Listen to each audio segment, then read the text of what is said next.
In a previous video, we talked about the best de-evolutions and the best fusion evolutions of certain cards. So in this video, we're going to explore the best and most interesting Synchro Evolutions, the difference between them and their original counterpart, and how they've managed to carry out the spirit of the cards they're based on. And at number 10, we have Ruddy Rose Dragon, a level 10 Synchro monster that's an evolution of Qixi's Black Rose Dragon. Black Rose Dragon is famous for destroying all cards in the field, including itself, whenever it's synchro summoned, and saw a ton of competitive play for being a field wipe that you could easily access from the extra deck. Ruddy Rose Dragon's effect also triggers on Synchro Summon and allows you to banish all cards from both players' graveyards instead. But if it was summoned using Black Rose or another plant Synchro monster's material, you get to mirror Black Rose Dragon's effect and pop all other cards in the field. But both of these Rose Dragons also have second effects that differ quite a bit from each other. With Black Rose, you can target a defense position monster your opponent controls, change it to face-up attack position, and then reduces attack to 0.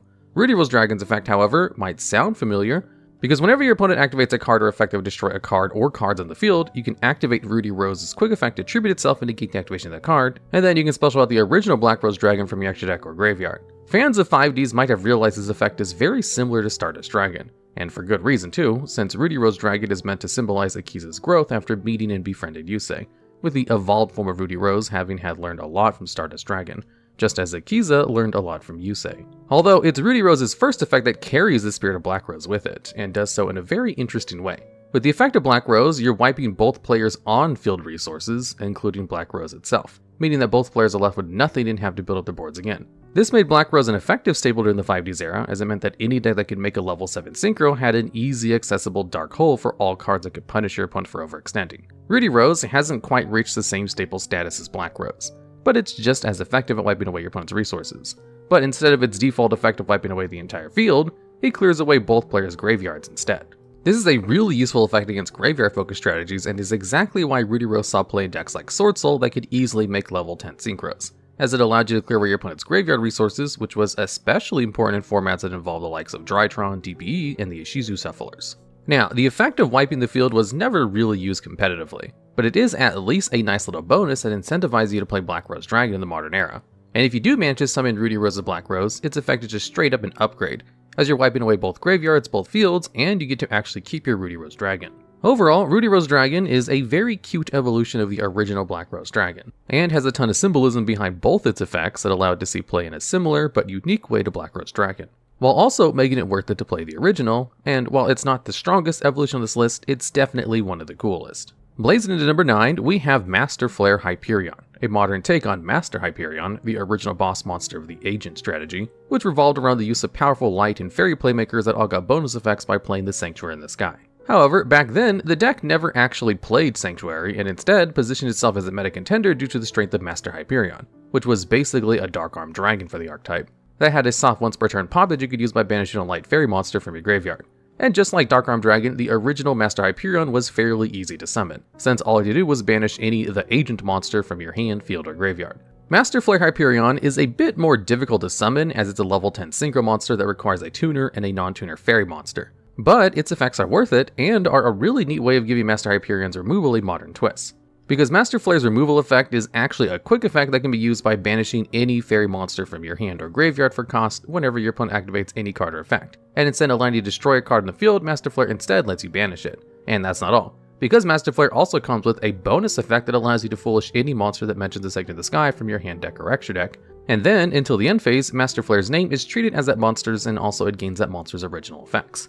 Masterflare is a really interesting evolution of Master Hyperion, because it doesn't completely outclass its original form, and instead they're suited to different purposes and even work alongside each other while also still having similar effects. Masterflare's removal effect provides the Agent strategy with a modern facelift by giving them a boss monster that was capable of interacting with your opponent during their turn, allowing you to banish and deal with their most important cards and playmakers before they get a chance to combo off. And while Master Hyperion is a strong boss monster in its own right, it wasn't capable of putting a stop to your opponent's combos during their turn. However, Masterflare's effect can only activate whenever your opponent activates a card or effect. So if your opponent just sits behind a strong boss monster or floodgate, it can be difficult to remove their cards from the field. Unless you happen to be playing the original Master Hyperion, because even though its effect is a lot weaker than Masterflare's, it's still a great form of easily accessible removal that you can activate at any point during your main phase without needing to rely on your opponent activating a card or effect. These two boss monsters combined give the deck a lot of interesting options, especially because the original Master Hyperion just so happens to list the Sanctuary in the sky in its effect text. This means that you can also copy the effect of Master Hyperion by foolishing it with Masterflare Hyperion's effect until the end of the turn, keeping the spirit of the Master Hyperion present by combining two monsters into one, being capable of popping cards on your turn and banishing them on your opponents. In general, Masterflare is a really interesting upgrade that, in a similar way to Ruddy Rose, manages to keep the ideas of its older counterpart present within its themes while also not outclassing the card completely by giving it a slightly different role that has elevated agents to being able to play a lot more like a modern strategy. And shining into number 8 is the Blue Eyes Spirit Dragon, the synchro counterpart of the Dragon Spirit of White that allowed Blue Eyes to win a Yu-Gi-Oh! World Championship. At first glance, Spirit Dragon is a fairly strange upgrade, because its effects are quite different from both its original counterpart and what most Blue Eyes monsters generally aim to do. Most Blue Eyes cards in the game are usually focused around going second and bringing out as many Blue Eyes White Dragons to the field as possible, and then clearing away a ton of your opponent's board with powerful removal options or just OTKing them as fast as possible. But Spirit Dragon isn't an OTK machine or even a going second tool, it's a floodgate. Because while you control Spirit Dragon, neither player can special summon out 2 or more monsters at the same time, and on a soft once per turn, whenever a graveyard effect is activated, you can negate that activation. But for as strange as these effects might seem on a Blue Eyes monster, Spirit Dragon has a third effect which ends up supporting the Blue Eyes strategy a bit more. Because during either player's turn, by tributing a Synchro Summon Dragon Spirit, you can special summon out any light Dragon Synchro monster from your action deck in defense position, except another copy of itself. But you have to destroy it during the end phase. This effect is a lot more synonymous with Dragon Spirit, which allows you to summon a Blue Eyes White Dragon from your hand. But with Spirit Dragon, you'll usually be summoning out a Azure Eyes Silver Dragon, which makes it so that neither player can target or destroy any Dragon-type monsters with card effects, which means that your Azure Eyes protects itself from destruction of Spirit Dragon, while also making every single one of your Blue Eyes monsters extremely difficult to deal with. Especially because, during your standby phase, Azure Eyes lets you special summon out a normal monster from your graveyard, which lets you swarm the field with a ton of untargetable, indestructible beat sticks that you can just OTK your opponent with. And funnily enough, difficult to deal with high attack beat sticks just so happen to be the exact way Blue Eyes decks have played since the original Legend of Blue Eyes. And this pair of single monsters even allowed for Blue Eyes to win a Worlds. And a huge part of that is because Spirit Dragon happened to be a perfect answer to every other deck of the format, as the other best strategies at the time were Pendulum and Burning Abyss. Burning Abyss decks struggled to deal with Spirit Dragon's Graveyard Negate, which would put a stop to the effects of the Malebranches, and as a result, the deck struggled to deal with a field of untargetable, indestructible monsters with high attack. Pendulum, however, was countered by Spirit Dragon's first effect, which basically floodgates the deck out of the game entirely by making it so they could only ever Pendulum summon out 1 monster per turn, making the deck very vulnerable to being OTK'd and putting a stop to their big Pendulum pushes. This slowed down the other best decks of the format so much that Blue Eyes could just control the game from that point. And was such an effective strategy at the time that Blue Eyes didn't just win Worlds, the final match was actually a Blue Eyes mirror match. So even though these effects might appear strange on Blue Eyes monsters at first, they actually succeeded in carrying themes of Blue Eyes with them. With the game slow to a crawl, matches appeared almost similar to older styles of Yu-Gi-Oh!, where the bigger monster won. And with the protection of Azure Eyes, a vanilla Blue Eyes really was a virtually invincible engine of destruction. And at number 7, we have Psy-Framelord Omega, the main boss monster of the Psy-Frame strategy, an archetype of hand traps that are all based around summoning out Psy-Frame Driver to the field. Psy-Frame Driver is a normal monster, so it doesn't have any effects. But each of the Psy-Frame Gear monsters all have in-hand effects that can vary from negating an opponent's card to searching cards of your own. But in order to use these powerful hand traps, you have to control no monsters, and be able to summon out a driver from your hand deck or graveyard. And if the monsters you summon are also in the field during the end phase, you have to banish them. Omega actually synergizes with every one of these effects. It makes up for the weakness of some of these hand traps while also providing your deck with a great boss monster that can be made with driver, and any of the level 2 gear monsters since they're all tuners. Its first effect is a quick effect that can be used during either player's main phase and allows you to banish a random card from your opponent's hand and Omega from your field into the next standby phase. Its second effect can only be used during your opponent's standby phase, but allows you to target any banished card and return it to the graveyard. And if Omega happens to find itself in the graveyard, you can target another card in your graveyard and shuffle both it and Omega back into your deck. Each of these effects has a ton of synergy within its main archetype. Its third effect is generally solid for recycling, its second effect is a great way of keeping your drivers in play, and its first effect allows the deck to have a strong boss monster on the field that also allows them to use their hand traps by removing itself and returning in a similar way to Time Thief Redoer. And it's this effect that got Psy-Framelord Omega limited. Even if it's only temporary, being able to rip cards out of your opponent's hand is one of the strongest and most valuable effects in Yu-Gi-Oh! On the first turn, as it gives you the chance to snipe out strong playmakers and board breakers before your opponent has a chance to use them, and is the exact reason why cards like Confiscation and Delinquent Duo are banned to this day. And as a result, decks that weren't Psy-Frame would often summon up multiple copies of Omega in a single turn just so that you can hand rip your opponents for 3 cards, making it so your opponent would start off their second turn with only 3 cards in hand. So Omega was eventually limited, but not banned.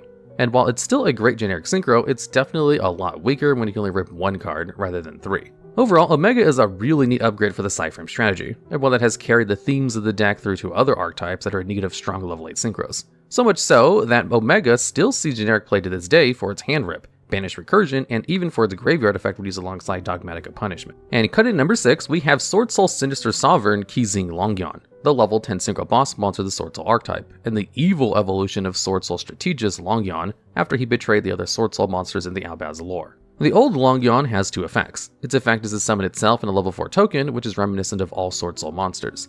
And its unique effect is to burn your opponent for 1200 life points when it's used as material for a synchro summon. And the evil Longyuan's effects are inspired by this burn effect. Its first effect allows you to draw a card whenever another war monster is synchro summoned, which is a reference to Moye's effect, which allows you to draw a card when it's used as a synchro material. Meanwhile, its second and third effects both reference Longyuan specifically, because whenever your opponent special summons a monster, you can banish that monster and then burn them for 1200 life points.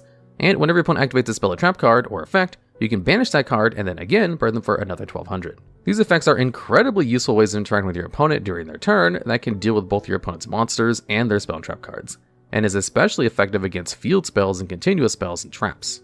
And as a result, Qixing Longyuan has become one of the strongest boss monsters available to the archetype, to the point where the deck will sometimes even choose to go into Longyuan instead of the other insane bosses like Baronne De Fleur because of how strong its interruptions are, to the point where Swordsoul players will now willingly play into Nibiru just so they can get the most value out of Qixing's draw effect. And by interacting with your opponent's Qixing's burn effect, you also get to continually stack on burn damage, dealing a total of 24 points of burn damage by itself. And when you factor in Longyuan's burn effect on your first and second turns, that means that Swordsoul is capable of burning your opponent for 4800 life points before they even have a battle phase. This makes OTK impressively easy, as while it's not the main reason the card is great, this little bit of extra flavor that's added onto the card makes this already impressive effect one to be feared if you're worried about losing the game out of nowhere. And clearing the path, the number 5 spot, is Crystal Wing Synchro Dragon, an upgraded form of Clear Wing Synchro Dragon, which also happens to be a side grade of another Dimension Dragon. Unlike most other upgraded forms of monsters, Crystal Wing Synchro Dragon actually has fewer effects than its original counterpart, which has 3.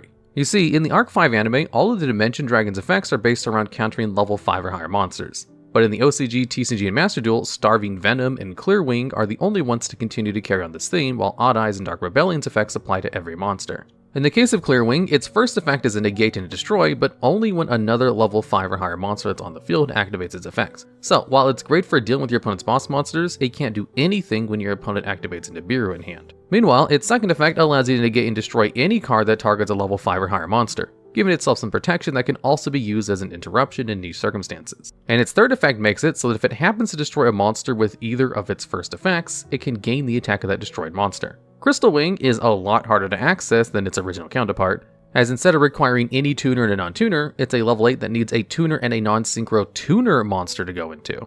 But even though it's harder to access and has fewer effects than the unevolved form, it's well worth it to summon. Its first effect is a slot once per turn, and instead of negating an on-field effect of a level 5 or higher monster, Crystal Wing can instead negate any monster effect no matter where it's activated, and then destroy that monster. Then, if it destroyed a monster with its effect, it gains attack equal to the original attack of the monster that was destroyed. And its second effect happens whenever it battles another level 5 or higher monster, and lets Crystal Wing gain attack equal to the attack of the monster it's battling until the end of the damage calculation. Now, Crystal Wing's first effect removes the anti-high level theme of Crystal Wing's negate, but in so doing, makes the effect a lot simpler and a lot stronger, because now Crystal Wing has a lot more versatility and can be used against any monster in the game, no matter its location. This includes all-level monsters, Link and Xyz monsters, and hand traps or monsters in the graveyard. And while Clear Wing's first effect might be more consistent for the general themes of the Dimension Dragons, it's a lot more specific, and a lot more niche when compared to its upgrade. But Crystal Wing hasn't lost the anti-high level theming entirely, as its Honest Like effect is a great way of removing high attack, high level monsters from the field, and is generally difficult to out by battle for a ton of synchro and fusion-based strategies. And it's the general strength of those two effects that has allowed for Crystal Wing to see a ton of competitive play since its release, even though it's a lot harder to access than its original counterpart. Crystal Wing is an almost evergreen boss monster, with a negate that's always going to be useful in some way, which is why it's been able to represent the Synchro Dragons for over 5 years, and allowed for a ton of different unique strategies to see competitive play while also carrying over some of Clear Wing's original themes. And at number 4, we have Hot Red Dragon Archfiend Abyss, an upgraded version of Hot Red Dragon Archfiend, the manga counterpart of Red Dragon Archfiend. But Abyss's effects actually don't carry much theming from either of the Red Dragon Archfiends, and instead of being an upgrade, it just has 2 solid effects that are great for the strategy. Its original counterpart, Hot Red, lets you destroy all other attack resistant monsters in the field during your main phase 1, which makes it an opposite to Red Dragon Archfiend, which instead destroys all defense position monsters after it's battled. Abyss, however, isn't based around destroying cards at all. It's a lot harder to access than its original counterpart, as it requires a tuner and a Dark Dragon Synchro monster, but on a hard once per turn, you can use its quick effect to negate any face-up card your opponent controls. Meanwhile, its second effect triggers after Abyss deals battle damage, and allows you to special summon a tuner monster from your graveyard in defense position. Abyss doesn't really have too much symbolism in terms of its effects, but that doesn't change the fact that it's an incredibly strong card in its own right, and one that Resonator decks are thankful to have in their arsenal. Its first effect is an astonishingly strong negate that's basically a stronger version of Infinite Impermanence, allowing you to negate your opponent's monster-based combo pieces as well as their important spell and trap cards. And because Abyss negates the face-up card and not the activation, your opponent won't be able to activate a second copy of something like Branded Fusion or Right Devoured Messier. And this is why, for a while, Hot Red saw a ton of competitive playing decks that were willing to invest in its summon. However, with the banning of Chaos Ruler, it's now fairly rare that you'll ever see Abyss summon, since it's harder for most decks to access it without a good Dragon Synchro monster to go into. Still, even though Abyss does see a lot less competitive play in the current format, it was an insanely strong card for a long while that's only being held back right now because it's difficult to go into for any deck that isn't a Resonator. And while its effects aren't particularly thematic to the Red Dragon Archfiend or Resonator strategy, they're both incredible tools for the deck and a card to have. And firing off at number 3, we have Borreload Savage Dragon, an evolution of Borreload Dragon and the Synchro boss monster of the Rocket archetype. In terms of effects alone, Savage doesn't have enough of a direct reference to any particular member of the Rocket or Borrel archetype, but Savage's effect actually has a lot of flavor that links its theme to the other archetypes incredibly well. Savage can be made with any tuner and non-tuners, and when it's synchro summoned, you target one link monster in your graveyard to equip the Savage Dragon. And while it's equipped, Savage will gain attack equal to half the attack of the equipped monster, as well as Borrel counters equal to the link rating of the monster equipped. With these Borrel counters, you can use Savage's second effect, allowing you to remove one when your opponent activates a card or effect to negate the activation of that effect. While at first it might be difficult to see how these effects relate to the ideas of Rocket as a whole, fans of the anime will know exactly what these Borrel counters represent. They're bullets. You see, Borrel monsters are meant to represent guns, with the Rocket monsters being the bullets they fire, which is why they're named after different types of rounds like Tracer and Shells. In the case of Savage, you use your Rocket monsters to make it, then load it by using the bullets from the Link monsters that's in the graveyard, which is exactly how Varus used it in the Vrains anime, loading Savage's chamber with 4 Borrel counters by equipping Borreload Dragon to its new synchro form and firing off negates whenever needed. The same theming carries over to the TCG, OCG, and Master Duel, where Savage Dragon has seen a ton of competitive play in a variety of synchro strategies that also use Link monsters in some way. For example, in Dragon Link, you'll often see Savage equip the likes of Striker Dragon, Quad Borrel, or even Triple Burst Dragon to gain a ton of counters. But even in non-dragon based decks like Pendulum Magician and Animancipators, Savage will still be seen and used to great effect. But it can't be played in mono synchro strategies, and as a result encourages the use of Link monsters alongside of it. Because without bullets, Savage Dragon is just an empty gun. But with a loaded barrel, Savage Dragon is one of the strongest synchro monsters of the modern era, and its negate has provided a ton of different decks with an amazing way of interacting with your opponent, making it a great evolution that keeps the themes of the Borrel archetype present, even in decks that have nothing to do with the Rockets. Taking the throne number 2 is Ib the World Chalice Justiciar, a synchro monster that's part of the World Chalice archetype, a deck that revolves around the use of the 3 normal monsters, beckoned by the World Chalice, chosen by the World Chalice, and crowned by the World Chalice, which is Ib's unevolved form. In order to go into Ib, you can use any tuner and non-tuner, but if you happen to control a World Chalice normal monster, you can treat those monsters as tuners instead, which incentivizes the use of the World Chalice monsters. When you synchro summon Ib, you can add any World Legacy card from your deck to your hand. And if a synchro summon Ib is sent from the field to the graveyard, you can special summon any World Chalice monster from your deck, with both of its effects being hard once per turns. Both of these effects are absurd ways of supporting the archetype, and made the World Chalice engine a staple in a ton of different strategies during Master Rule 4. You see, the way most decks would make Ib was with 1-card starters such as Soul Eating Oviraptor or Draconet, both of which could be used to summon out a normal Dragon Tuner monster from your deck. From there, you can make Ib and add a World Legacy Succession from your deck to your hand so that you could then reborn the monster you use as a synchro material, so that you could then make any kind of Link 2 with downward pointing arrows. Then, because it would be sent to the graveyard, you can then use her other effect to summon out World Chalice Guard Dragon from your deck and link that away for a Guard Dragon LP.